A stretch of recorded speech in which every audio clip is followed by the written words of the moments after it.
देख रहे हैं ब्लस्टर न्यूज टुडे और मैं हूं आपके साथ मानवी ठाकुर। शुरुआत करते हैं आज की खास खबरों से। विदेश एवं संस्कृति राज्य मंत्री भारत सरकार मीनाक्षी लेखी ने कानपुर के सिविल लाइन स्थित मर्चेंट चैम्बर ऑडिटोरियम में आयोजित व्यापारी सम्मेलन में शिरकत की। इस दौरान उन्होंने मीडिया से बातचीत करते हुए जमकर विपक्ष पर कटाक्ष करते हुए कहा कि वोटिंग प्रतिशत कम होना भाजपा की जीत सुनिश्चित कर रहा है। उत्तर प्रदेश में 80 और देश में 400 सीटों से भाजपा पार होगी। उन्होंने कहा कि जेल में बैठे केजरीवाल के भ्रष्टाचार और दारू घोटाले ने भी माता बहनों के मंगलसूत्र उतरवाए। राहुल, प्रियंका और अखिलेश के यूपी से लड़ने पर बोली, लड़ने का मतलब जीतना नहीं होता, अखिलेश का कन्नौज से सुपड़ा साफ होगा। मैम, ये जो मंगलसूत्र पर पूरा चुनाव होने जा रहा है, प्रियंका जी कह रहे हैं उनकी माता जी ने अपना मंगलसूत्र कुर्बान किया, उनकी दादी ने सोना देश के लिए गिरवी रख दिया था, क्या कहना चाहते हैं? देखिए, देश का सोना गिरवी रखने की क्यों नौबत आई, जरा उसका भी हिसाब दे दें। कॉमनवेल्थ गेम से लेके 2G घोटाले से लेकर जीजा जी के घोटाले तक का हिसाब भी पता चल जाए तो पता चले कि प्रियंका जी के मंगलसूत्र की कीमत देश को क्यों चुकानी पड़ी।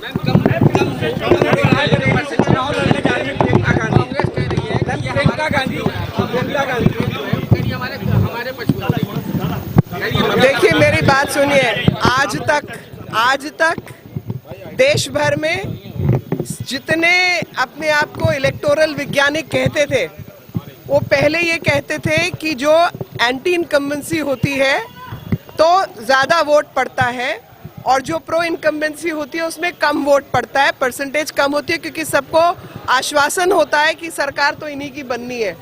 और जब केंद्र में भाजपा की सरकार तीसरी बार आने को तैयार है, आप किसी से भी पूछ लीजिए तो सबको ये पता है। तो आज इनके जो माउथ पीसेस हैं, जो ये जनता को गुमराह करने वाले लोग हैं, वो एंटी इनकम्बेंसी का नारा लगाने लगे, जबकि प्रो इनकम्बेंसी है। आप किसी में जनता में चलकर, बस में, ऑटो में, सड़क पर जरा बात करिए तो आपको समझ आ जाएगा कि सबके सब प्रधानमंत्री मोदी जी को प्रधानमंत्री बनाना चाहते हैं। और एक साधारण व्यक्ति से पूछिए कि प्रधानमंत्री मोदी नहीं तो कौन, नाम बताओ कि कौन प्रधानमंत्री बनेगा। क्या बताइए मैम,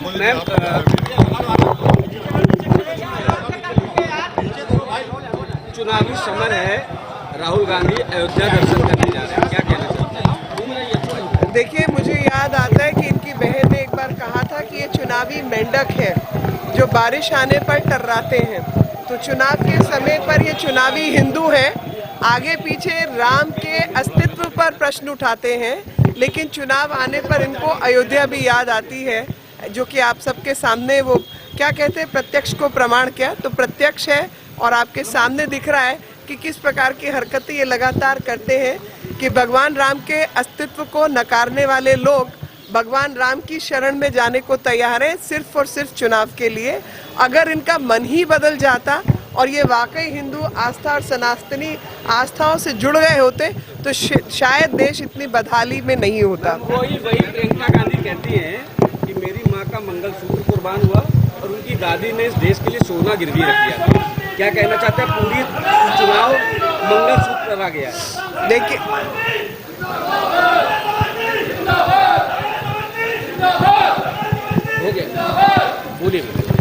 देखिए, सोना देश का कहाँ गया और किस किस के खाते में गया, जरा उसका हिसाब भी देश जानना चाहता है।